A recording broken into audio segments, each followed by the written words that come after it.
It was like a spaceship. It's known as the Ugly Duckling. They aimed it particularly at women. It is a pure goddess. Delightful little pram. It's the nearest you can get to owning a car without actually going through the act of having one. It was like riding on a magic carpet.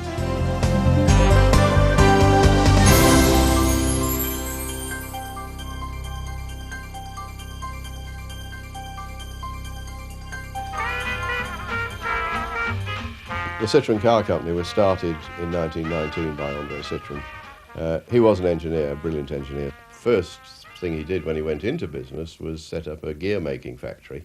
And this, rightly or wrongly, it may be apocryphal, but it is said that he discovered the double helical gear, which was where you've got the two angled gears locking into each other, which was a big leap forward in the engineering world, gave smoother, quieter operations for gearboxes.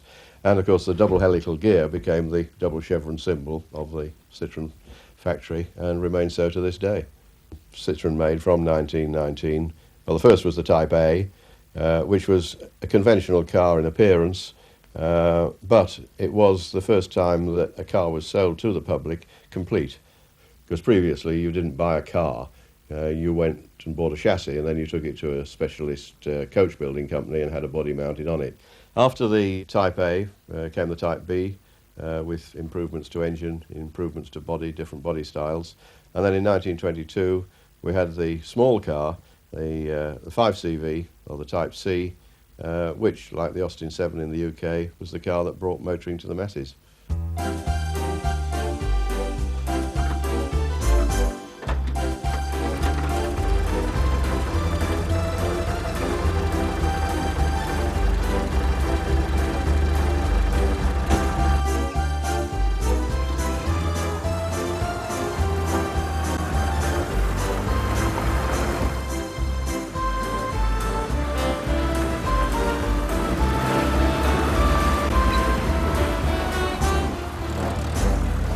This is a very early Citroen. It's one of the prototypes of the 5CV, probably built for the Paris Motor Show in October 1921.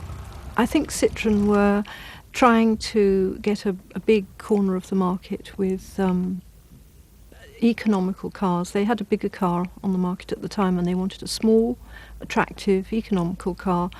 And they aimed it particularly at women because it's very easy to drive, it's very simple. Instrumentation is incredibly simple. It's only got two instruments, an ammeter and a light switch. It's a 3-speed gearbox. It's not got synchromesh, so obviously you've got to double D-clutch when you change gear. It's got the accelerator in the middle, which a lot of vintage cars, in fact most vintage cars did have in those days. The wheels are, although they aren't solid, they have got inner tubes in them, although they've got discs on. It has rear wheel brakes and a transmission brake, which usually work quite well. Top speed's probably about 45, though I am told I've touched 50 once. Normally I cruise it at about 35, 40, and it'll do that all day quite happily.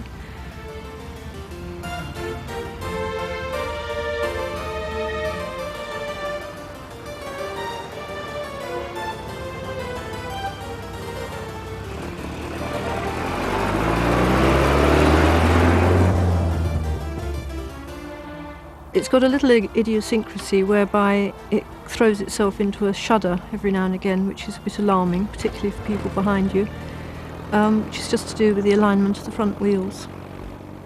This very car we knew about for quite some time before we were able to buy it.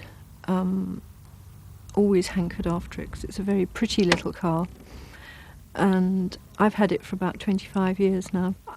I like to keep the car as it is. There are a lot of very restored cars about, but when you get something as original as this, I think it's nice to keep it that way as long as you can. 90% of it is original. The bonnet catches aren't, and the seat that I'm sitting on, the rest of it I think is original. They were usually painted in this yellow. They were known for it. It was the Citroen Pressé, which was the pressed lemon colour that they were known for.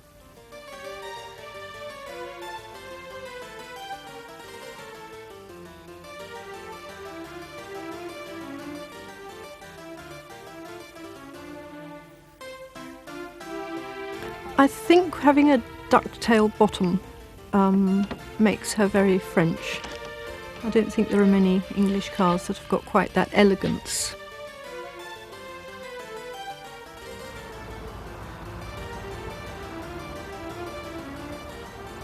I once had her referred to as a delightful little pram.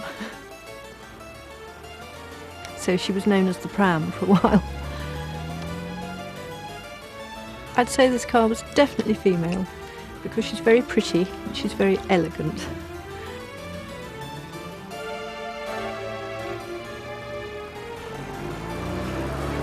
Citroen's strength in France initially was more because of his flair for publicity and what we would now call marketing. Of course, he was also a great showman. He had the name Citroen written up in lights on the Eiffel Tower. In the 20s and the early 30s, Citroen's policy with models was to improve underneath, improve the mechanicals, not so much the bodies in body parts. In fact, if you look at Citroens of that period, in some ways it's very difficult to tell exactly which model you're looking at, whether it's a C4, a C6 or whatever, because many of the body panels were carried on from one car to the next. People were waiting for something new. And of course in 1934 he produced the Traction Avant, or the 7 as it was known in France, a completely new car, which was the technological breakthrough which really set Citroen ahead of all the other manufacturers and has done ever since.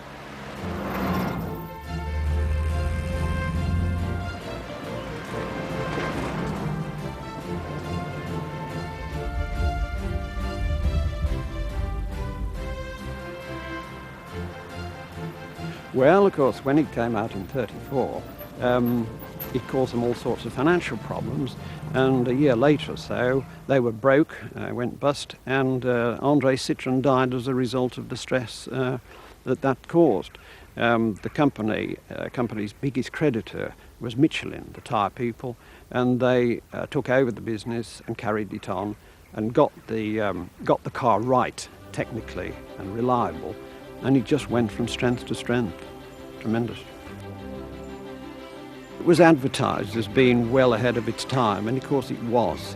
It was a completely new concept.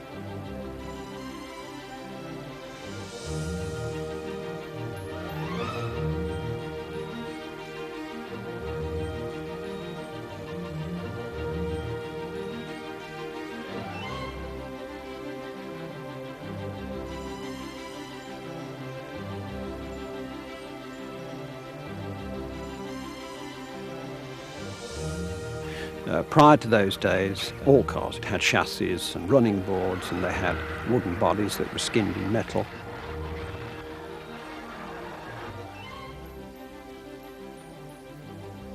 And this, of course, was the first monocoque, totally made out of steel, like today's modern car.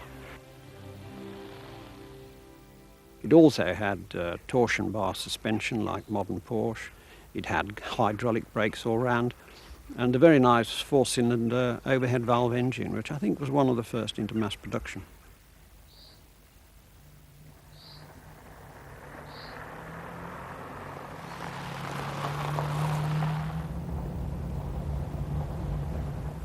It's a tremendous car to drive, of course. It's very modern in its technique, even though it's 1939. It drives very straight, the steering superb. It's a quiet car on the road. The road holding is tremendous because it has a low centre of gravity. Top speeds around the 80, but it'll cruise all day at 70 mile an hour and still give you around the 30 mile per gallon, which is, you know, for those days, pretty good and not so bad for today for a 2-litre engine.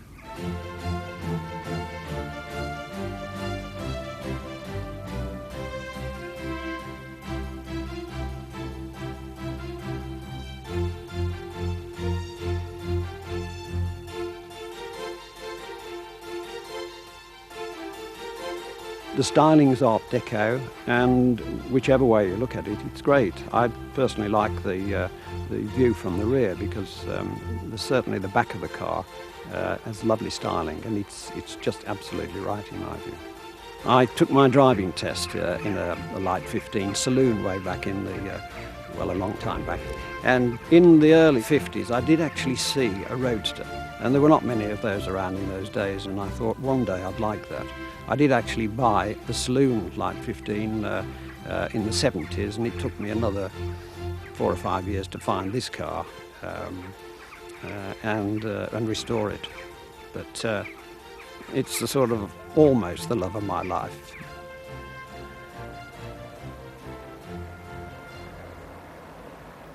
It's part of the family. She goes on holiday with us every year to the south of France, and she's never let us down yet. And that's some days when we've been doing well over 600 miles a day, you know, cruising at around the 65, 75. In glorious sunshine, she's fabulous.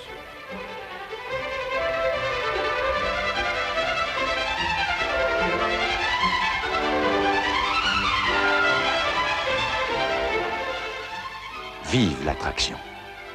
Of course, there was no motor manufacturing during the war. The certain numbers of the traction avant were still running around, either commandeered by the Wehrmacht or used by the resistance. So come the end of the war, the French public in particular were waiting to see what Citroen were going to produce as their first post-war production car. And in 1948 they got it.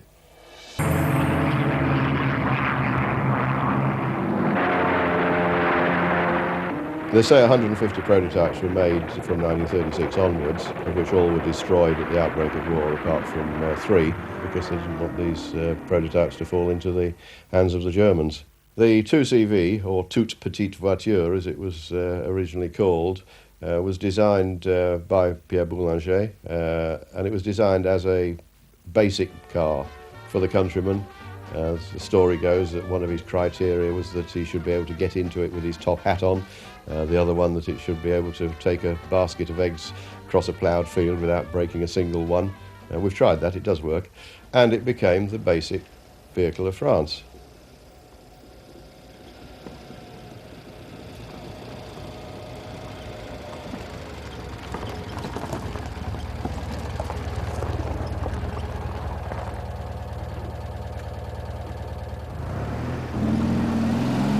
For the grey 2CV, there's a 1957 2CV, Type AZL, which is 425 cc's and is flat twin air-cooled, the same as the other two, but only has 12 horsepower, and then they increased it to 18 horsepower during its short life in the 50s.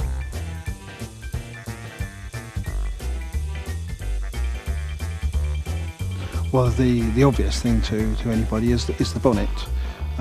The early ones with the ripples and the side fluting was done away with in about 1961, and it brought in the modern bonnet. It was slightly more bulbous rather than more flowing straight across the front of the car. The canvas boot, that was very early on in the 2CV and up to about 56. Then the steel boot lid came in. The doors, of course, the earlier 50s doors are suicide type, opening from the front, and the seats have had numerous changes through the years.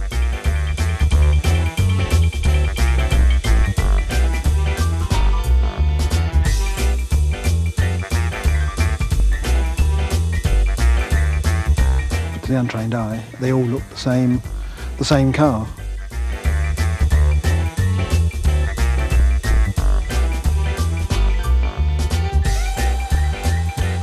In Holland, it's known as the ugly duckling. It's very much a duck out of water, because on a motorway, it doesn't stand a hope in hell. If I'm using it on the road, I try and leave home very early and stay on the A roads rather than try and use the motorways. It's one of those cars which can always keep to the speed limit. It doesn't need to go any faster than 70, and if you do, well, you leave a few minutes earlier. The 2CV, although marketed seriously at the very start, in Britain and indeed in Europe, was eventually marketed as a fun toy, as a kind of action man Barbie doll, even to the extent of you had brochures that not only contained cartoons, but in the final state of 2CV, a whole series of brochures and adverts which had Tintin characters in them, and the 2CV was actually acting out in these scenes. The Hello Dolly cars had eyelashes drawn on them, smiling faces, and the whole marketing of the 2CV was that the car was larger than life. It would make you laugh, it would make you smile, it would amuse your neighbours rather than amaze them. Interestingly, it was never marketed at the Whole Food, CND supporting Open Sandal Brigade, who in many cases bought them. The cliché 2CV owner really only applies to Britain, I think, as perceived by the motoring public out there, and that is a bearded left-wing schoolteacher who wears a smock and reads The Guardian. If you go to any 2CV functions, you'll never see that animal there at all, not in any great quantity. I think you'll find that in the fraternity of the 2CV there's a lot of green people, and I think a lot of green people think it's the nearest you can get to owning a car without actually going through the act of having one.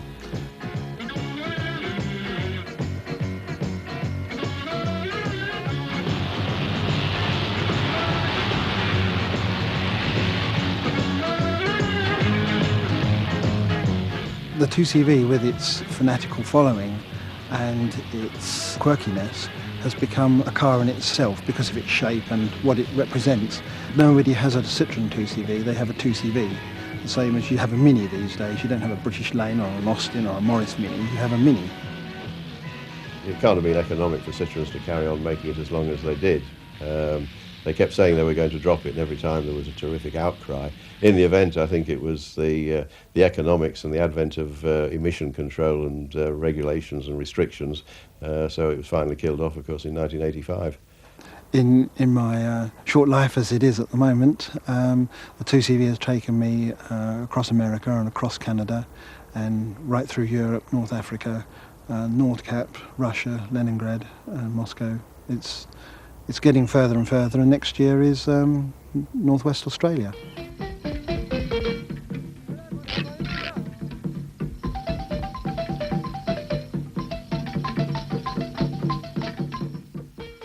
There'd been speculation on Citroen's new car, but even the speculators of the press probably underestimated what would come.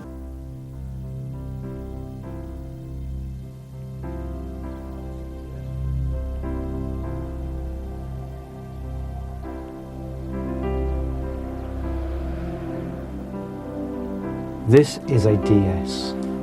It's called a DS because in French, DS means goddess. And it is, in terms of the motor car, a pure goddess. She's beautiful.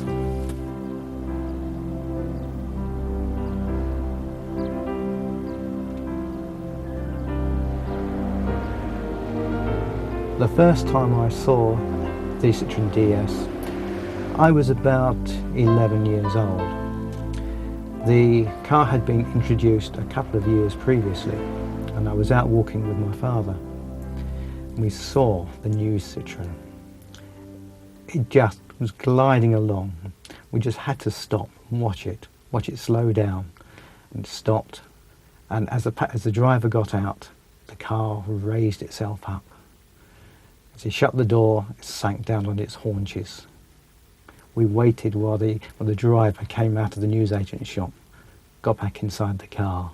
It sunk down. As the engine started, it just lifted itself up. And with a purr, it was away. There was just nothing like it. No car had ever had such an impact. And from that day to this, I've loved them.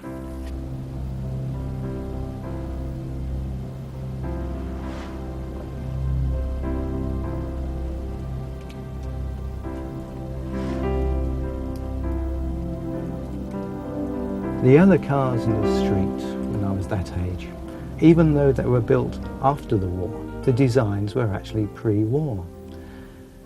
And then the DS came along. There was nothing like it. It was like a spaceship.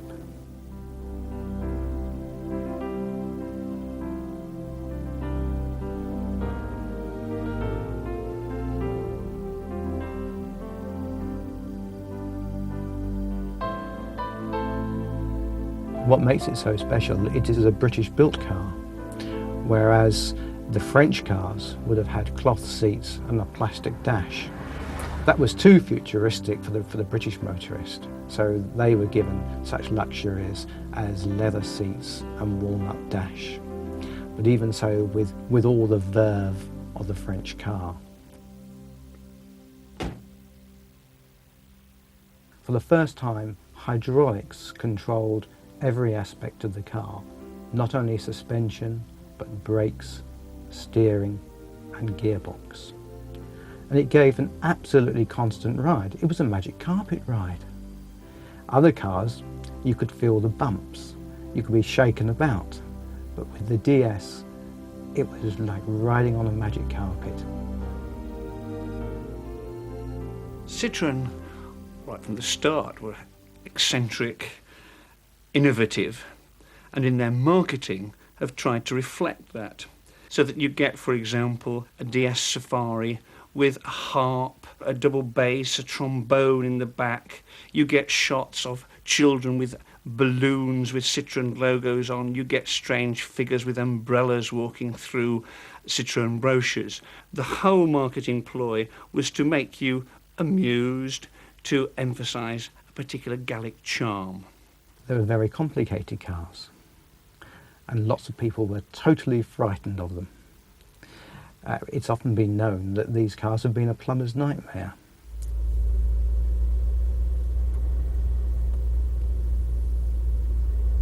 A normal car, shall we say, may have cost £500 or £600. A Citroen DS would have cost £1,500. It was very expensive.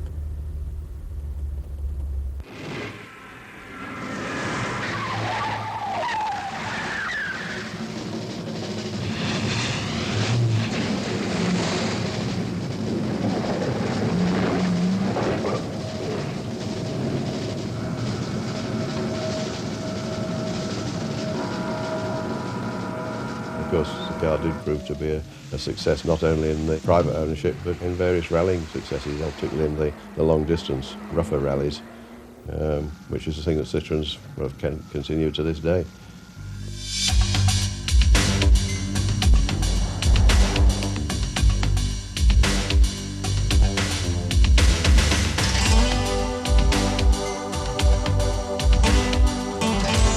Lately, Citroens, of course, have got away from the quirky image. They are now into the mass production market with the advent of the BX.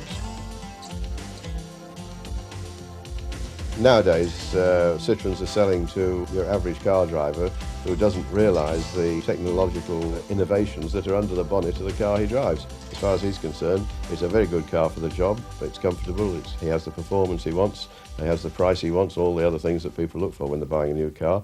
But probably a lot of the drivers don't realise the history behind it. Some of us do, some of us enjoy it, that's why some of us carry on still driving the cars.